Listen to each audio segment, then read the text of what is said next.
Lincoln that was bought originally by my grandfather's first cousin and her husband in Washington, D.C. They were the Willard family that owned the Willard Hotel in Washington. And Mrs. Willard was my grandfather's first cousin. I inherited it from her when she died in 1954.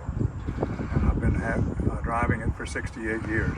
Well, among other things, the Leland-built label on the radiator shell and the fact that it's a 7-passenger touring car with a burn body that's a really lovely automobile.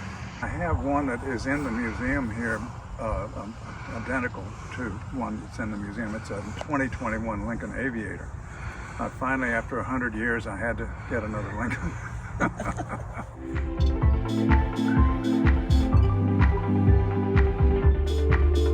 The car is something I don't know other than I've owned it for about 15 years. I always wanted one of these, and an antique car dealer friend of mine had said he found one in New Jersey, and I went to look at it and I bought it. The main reason, or let's say why I enjoy it, is because it's a car I always wanted. I think it's as good a looking late 30s, early 40s cars you can buy, and it just felt like it was the right time to do it. And I can't think of anything particular. It's just the overall look of the car is so good. It was, and as I think most people know, at least in the hobby, that it was designed by Edsel Ford. I enjoy driving it. Enjoy all the things that the LCOC does as far as getting people out to do things, and I want to thank him for being able to be a member of the organization.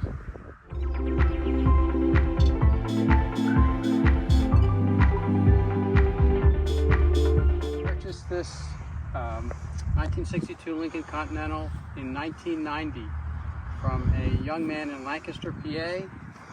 I brought it out to my home outside of Philadelphia, and in 2013 it was sent to Baker's Auto, the Church of Lincoln, up in Connecticut, and it went through a 4-year nut and bolt restoration. Took delivery of it back in September of 2017. I drive the car all the time, and its first concours judging was at the Eastern National Meet in October of last year, 2021, where it scored 100 points, won a class trophy and a division trophy. So I used to have a 1965 sedan, but I was always interested in the convertibles. And so when I happened to see this in the classified ads of the Philadelphia Inquirer, when we used to do that, I made a phone call, took a ride out to Lancaster, negotiated the purchase, and there you go. The rest is history. Love the fact that it's the only 4-door convertible that's been made recently in America. Convertible top goes down into the trunk with the press of one button, and is covered by a flat panel so that there's no signs of the convertible top. A very clean look, and it's just an elegant automobile. I have other cars, but this is the only Lincoln, so that's why she's here.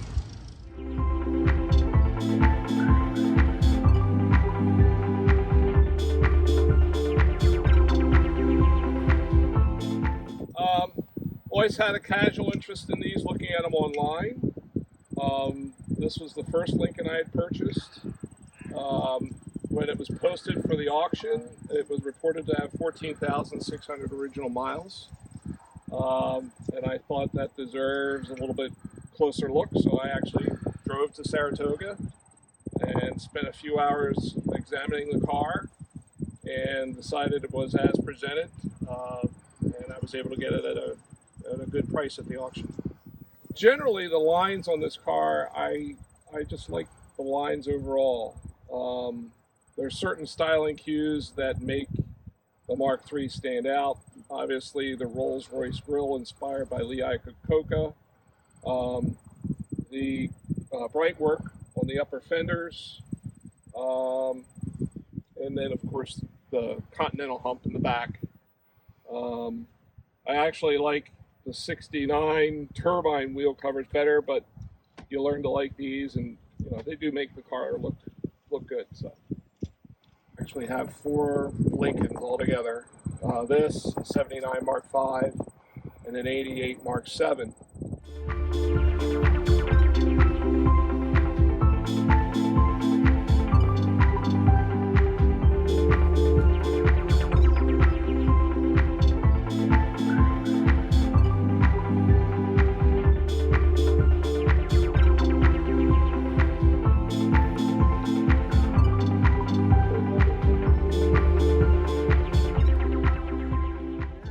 was a 1976 spring edition.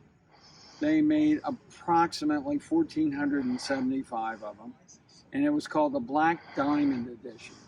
And you paid extra money for it.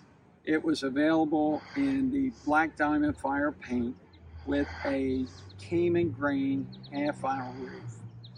And you had 4 interior choices. The black leather, the gray leather, it was done in the luxury group zone style. I've known about this car for approximately 25 years in the club. It's always been an Ohio car. I cannot remember the first owner's name, but he advertised it for sale in comments with 12,000 miles. Mr. Art Gartrell, who was a great guy, he kept it for years, and he came down from cancer, and then it became available sale again when it was acquired by me. With those two, the black leather had black patent leather seats, okay? The gray was the same style as the Cartier. Then you could get, for an additional cost, the Versailles interior, which was a prelude to the Diamond Jubilee, and it was extremely plush.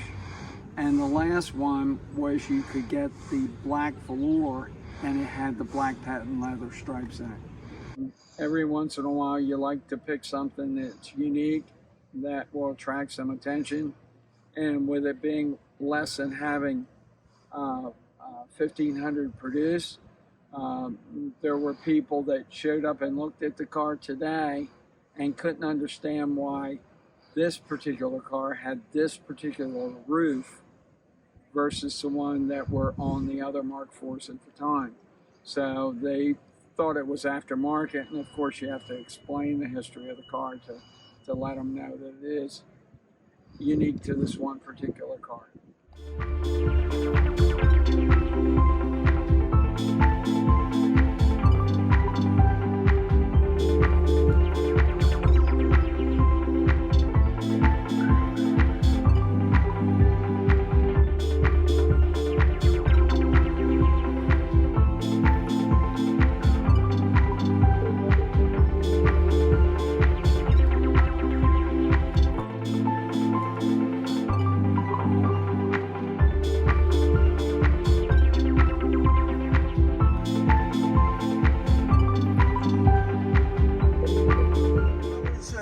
School, and I always admired the Mark IVs, and when I first got married, I was working near a Lincoln dealership, and on my lunch hour I used to go to the dealership, and I had seen the Mark V's, which I fell in love with, but I had bought many Mark V's, including a Bill Blass, a Cartier, a Givenchy designer model, and a base Mark.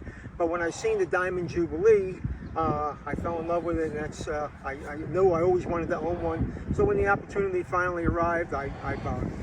I've had this car about 7 years. So I enjoyed the car because it was modeled after a shark, okay, and it has mostly every option conceivable made by Lincoln. And I just love the ambiance of the car because it was the 75th anniversary of Lincoln and Ford. So I always wanted to own that vehicle. I just love the styling, the sharp edges, and the natural contours of the car. Well, this is the 1978 Lincoln Continental Mark V Diamond Jubilee Edition. The most expensive car made in the United States in 1978. And it was made to commemorate Ford Motor Company's 75th anniversary in business. It had an $8,000 premium placed on the base price that went well over $21,000. And it came in 2 colors, diamond blue and Jubilee gold. They approximately made about 2,602 of the blue and 2,557 of the gold. And the history of the car, per se, is it came from Florida. I bought it from Chris Dunn from Lincoln Land, and he was the agent for the original owners that had passed away. And he told me of the car, and he told me the quality and the condition of it, so I bought it.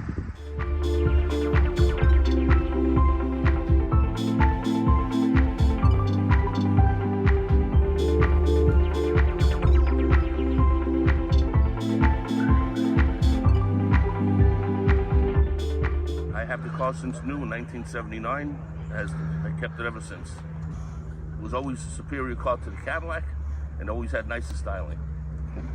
The designer of Bill Blass, the color combination, and the options. I have an 80 Mark VI that I purchased a couple of months ago, but I brought this because I just got to tweak it. The other one just a little more.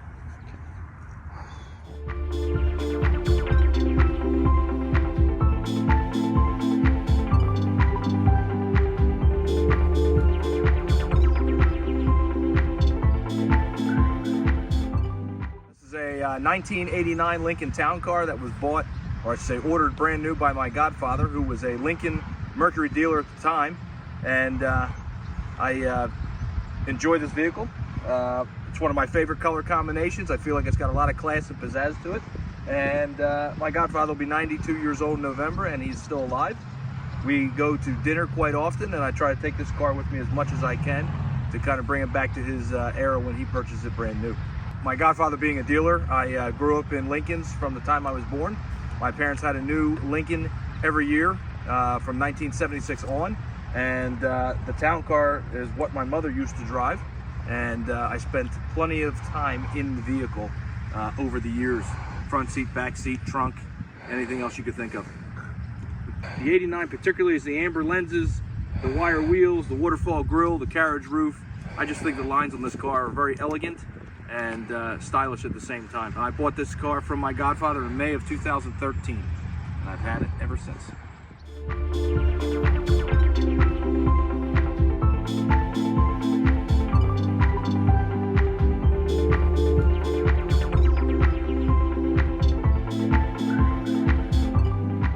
Well, it's a 1990 Lincoln Mark VII LSC Special Edition, and the history on this car is kind of unique. I met my wife in May of 1990, and at the time she was an order scheduler for Lincoln Mercury. This car was scheduled through the Cincinnati District Sales Office, where she was employed as the order scheduler, so she scheduled the order for this car. We found it in, I believe it was 2018, and we have since completed a restoration of the body. The drivetrain, we didn't have to do much to it, but the interior's been redone. And, it's one that we enjoy driving to all the LCOC meets and cruise-ins, and just a great car for us. Well, it's a special edition of the LSC, which gave you monochromatic paint treatment to there's no chrome on the car except for the grille. The bumpers, the wheel lip moldings, their body color keyed to the body. The trim is blacked out where it would have normally been chrome. Well, we do have other Lincolns, a few Fords, and this one, this is our 30th anniversary year of being married. This is kind of, we call it the anniversary car, so that's why the car's here. Well, my father started selling Lincolns in 1947, long before I was born, and I grew up in a Lincoln Mercury dealership. From the time I was 5, I've been in a dealership. I didn't know anything other than Lincoln. So.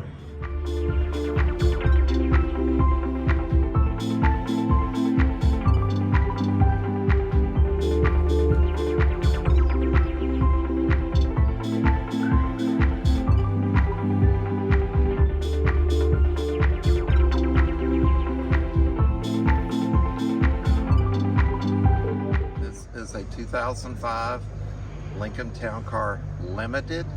They made the Signature Limited, and the Limited Edition. This is one of the rare limited editions. It was ordered in September of 2004 for my mother, who was 84 years old. We received it the week of Thanksgiving of 2004.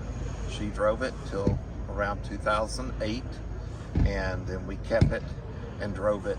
As she stopped driving, we drove it on family trips. She passed away in 2012, and I have owned it since. My dad made material for Ford Motor Company, and he had one of the sales people from Ford at their home, and Dad had an Oldsmobile and a Plymouth. So right after he left town, Dad went out and bought the Mercury Marquis Brougham. we had that, and then we kept that car, and my dad bought my mother a 77 cinnamon colored Lincoln Town Car in 1977 as their 25th wedding anniversary present. Clear coat was the big deal in 77. Unfortunately, theirs started peeling off, so they bought a 1978 medium Cordovan metallic Lincoln Town Car and kept that one quite a while. They had an 86 Town Car and an 87 Lincoln Mark VII. They then got a 1994 Lincoln Town Car. My dad passed away in 99, and my mom didn't have many miles on that car, but in the fall of 2004, my brother and I forced her to order this one, and that was her last car.